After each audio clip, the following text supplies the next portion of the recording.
Listen closely to that hum in your kitchen. That refrigerator runs 24/7, quietly draining about $150 from your bank account every year. Yet, your grandparents preserved food for $0 underground. Why did we abandon a free ancient root cellar system for a costly appliance so quickly? And what secrets of passive preservation did we leave behind in the dark? For generations of Americans, the answer to food preservation lay just beneath their feet. From the colonial era through the mid-1940s, the root cellar served as standard household infrastructure. Families built these chambers directly into hillsides, excavated them beneath floorboards, or constructed partially buried masonry rooms. Each design relied on the Earth's thermal inertia, the natural physical property that causes underground soil to react slowly to shifting surface temperatures, shielding the cellar from summer heat and winter freezes. This thermal barrier allowed families to store the autumn harvest long into the following spring. According to historical records, like USDA Farmers Bulletin number 879, these dark spaces consistently maintained an environment of approximately 50 to 55 degrees Fahrenheit, depending on regional climates and the specific depth of the build. In these cool, damp rooms, the passive cooling power of the earth preserved staples for months at a time. Potatoes, carrots, beets, turnips, and cabbage remained crisp and edible. Apples stayed firm on dry straw, while sealed glass canning jars and heavy crocks of butter rested safely on wooden shelves without a single cord, plug, or utility bill. This passive system prioritized seasonal endurance over daily convenience, operating silently and indefinitely on the simple principle that the ground beneath us holds a stable chill. By 1940, a massive shift in American kitchens was already underway. In cities and suburbs, refrigerator ownership crossed the 50% mark, though the 1940 census recorded that 44% of all housing units nationwide owned a mechanical refrigerator. Rural families lagged far behind simply because power lines did not reach their land. In 1932, only 11% of American farms had electricity. The Rural Electrification Act of 1936 established the funding for cooperative power lines that spread across rural communities.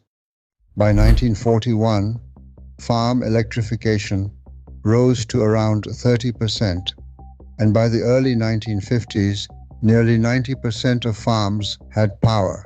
Access to electricity, however, did not instantly put an appliance in every home. World War II halted civilian appliance production as manufacturing shifted to the war effort. But the post-war era brought a wave of consumer credit, mass production, and falling prices. National catalogs began offering reliable units for under $150. Advertisers marketed these machines as modern, sanitary, and costing about half the price of ice. By 1950, approximately 80% of all American households owned a refrigerator. This rapid adoption required no corporate conspiracy. The combination of federal infrastructure, plunging manufacturing costs, and the sheer convenience of effortless preservation simply displaced the traditional root cellar, quickly pushing a nearly costless system into optional reserve storage. While a refrigerator requires a one-time purchase, its true cost lies in its continuous operation. Unlike a root cellar, a refrigerator runs 24 hours a day, drawing a constant stream of power. A typical modern refrigerator freezer consumes between 400 and 800 kilowatt hours of electricity per year. To find the annual operating cost, this consumption is multiplied by the local residential electricity rate. At an average rate of 18 to 19 cents per kilowatt hour, a standard unit with an 800 kilowatt hour load costs approximately $150 per year to run. This annual expense varies based on appliance age, kitchen temperature, and door opening habits, but the baseline remains constant.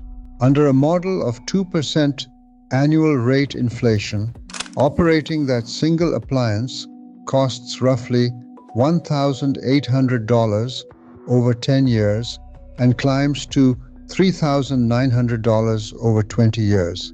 A root cellar operates with zero ongoing electrical expenses. While building, maintaining, and stocking a cellar requires upfront effort and capital, the absence of a monthly power bill alters the long-term economics of household food preservation. For families storing a substantial harvest, this passive system quietly pays for itself. To function under modern measured conditions, a root cellar must meet 6 fundamental physical requirements. It must be cool, dark, humid, stable, well-drained, and protected from pests. Homeowners can adapt existing household layouts to establish these conditions, converting an unfinished basement corner, utilizing an exterior bulkhead, burying a galvanized metal barrel, or excavating a dedicated hillside dugout or earth-bermed room. However, simply digging deep into the earth does not guarantee success. True preservation depends on long-term temperature stability, which is far more important than a single cold reading taken during a winter freeze. Modern guidelines from University Extension Services and the National Center for Home Food Preservation define the optimal operating window as 32 to 40 degrees Fahrenheit, with relative humidity held between 80 and 95%. This differs from historical agricultural descriptions, which often permitted temperatures up to 55 degrees. To maintain these modern safety standards, a cellar requires passive ventilation. A low inlet pipe draws cool outdoor air down to the floor, while a higher outlet pipe releases warm, moist, stale air. 3 to 4 inch diameter vent pipes generally provide the necessary balance. Proper airflow must be carefully calibrated. Too little ventilation encourages condensation, mold, and rot, while too much dry air shrivels the produce. A modern cellar functions as a managed biological environment rather than a magical underground refrigerator. It operates within strict food safety boundaries, distinguishing stable crops from highly perishable foods. Root vegetables, apples, winter squash, and properly sealed canned goods thrive under these conditions. Conversely, raw meat, fresh poultry, raw milk, and soft dairy must remain in a mechanical refrigerator or freezer. If a cellar's temperature drifts above 40 degrees Fahrenheit, it fails to function as a safe storage unit. Success also requires regular physical inspections. The old warning that one bad apple rots the barrel remains a practical rule of physics. Decaying produce releases ethylene gas and heat, rapidly spoiling everything nearby. Homeowners must constantly monitor their inventory and immediately separate any decaying items.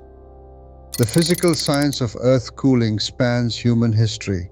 Long before electrical grids, Scandinavians built earth cellars, Europeans dug field clamps, Africans utilized grain pits. and Asian communities preserved food in underground chambers.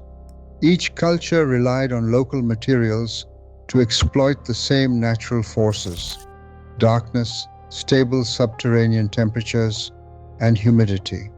This heritage remains a practical partner to modern refrigeration. A balanced household divides. The labor, refrigerators maintain precise cold for meat and dairy, while passive cellars store bulk vegetables, autumn harvests, and preserved jars. Using both systems prevents crowded shelves and cuts utility costs without rejecting modern convenience. Everything I've documented across this channel, the food, the water, the soil, and the home itself, is available right now in the Lost American Home Manual. Get your copy at earlhadley.card.co or the link in the description. Make sure you're subscribed so you don't miss what's coming next. Tell me in the comments, do you have space for a root cellar? And would you ever go back to zero-cost storage for at least part of your pantry?